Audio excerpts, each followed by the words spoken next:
practice with DeVonta? Yeah, we'll see. See how he's feeling by the end of the day. So we'll see where that is by the, got a little bit more time to figure it out. How has Britton looked in practice and return? Yeah, he's done a nice job. Like I said, we'll see where he is by the end of the day. You don't have to make any decisions quite yet. But he's done a nice job. It's nice to get him back out there.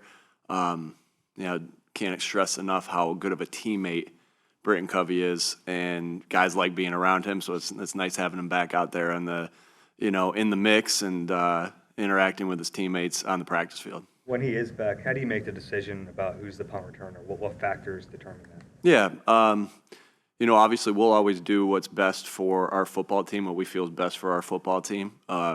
Coop's done a very, very good job returning the ball in Britton's absence. Britton has done an excellent job, been one of the best guys in the league returning the punts as when he was the punt returner. So good problem to have. We'll factor everything and make the decision that best suits our football team. I guess on the outside and what we know of what goes on with you and your relationship with players, it seems like you're very much a player's coach, and that you being able to relate to them that way helps you. But when you find it necessary to kind of dole out punishment or discipline, what factors into you having to kind of go in that direction? What do you factor in? Yeah, we have a standard. And if the standard is met, I think that if you ask the guys, they'll tell you I'm fair. And if the standard's met, I'm going to be one of the most excited people in the building. Let's just talk about the tape first. It won't get into off-field stuff or anything like that. Everything's kind of handled a little bit differently. If we're talking just about the tape, if the standard's met, we'll show it on tape. We'll celebrate it, and other guys will learn from it. If the standard's not met, we'll correct it. And we'll correct it like we do with everything in front of everybody, just so everybody can get better from it. Anything off the field, we have our rules, same thing. I think it's kind of the same thing. It's if the standard's met, then we celebrate it. If it's not, then we have rules. We have team rules. Mm-hmm. Hey, Nick, about having faith based on results, and you're at a point now in your coaching career where you have guys with built equity. How do you know, in the case of like Jake Elliott now, some other veterans, that you're not putting too much weight on past results and you're focusing on current results? Yeah, that's a good question.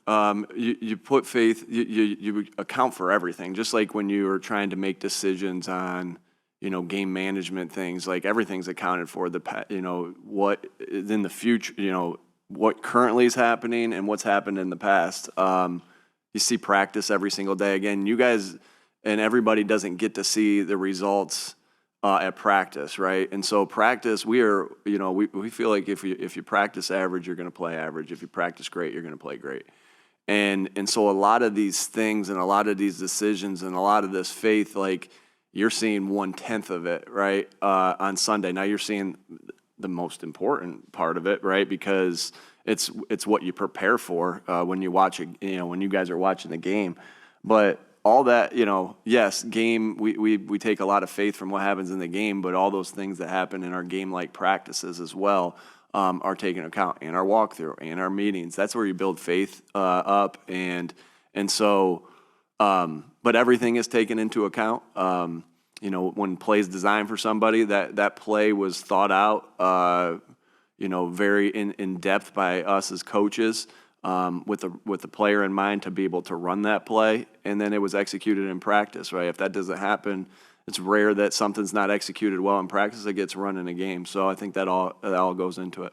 Two more, please. As far as Jalen being limited on Wednesday, is that more like being proactive because of the past injuries he's had late in the season? Yeah, again, he's good to go. I'm not going to get too much into everybody's injuries. You guys know me, how I'll kind of, or not injuries, but get into everybody's things. Like, I'm not going to get into that, but he's good to go. Everybody's doing maintenance on their bodies at this time of the year. And so you saw he was limited on Wednesday. He was good to go yesterday. He'll be full in today. So, but like I said, everybody's doing maintenance because this is a long season. I mean, these guys are going through, just such a long, grueling season. And we're in week 12. Mm-hmm. Yeah, we're in week 12 right now. So, a lot of guys are just, continuing to do the extra things they need to do for the long haul. I meant it more from the point of view, like, he's always been a guy who wants to do everything in every practice, no matter if he's hurting or not in the past, and if that's what you guys are doing this year. Yeah, like I said, I'm not going to get too much into that, but yeah, he's good to go, and you guys, like I said yesterday, he was in full, and you guys talked to him and heard from him as well. Nick, if Jahan or Johnny Wilson have to have elevated roles this week, what have you seen that gives you confidence that they're ready for that? Yeah, just the continued getting better every single day. Both of them have made some big plays, in the past couple weeks, right? Johnny catching his first touchdown pass, Jahan catching a deep ball in the Jacksonville game, then also the Dallas game, and so. Yeah, again, and then the things that we see in practice. These guys come to work hard every single day. They put it on the line every single day. They've had good practices throughout the week, and we're excited about their possibilities if they need to go. And then we've had some good experiences with guys this year that have stepped in and contributed, and that's an awesome part of a team. All right, thanks.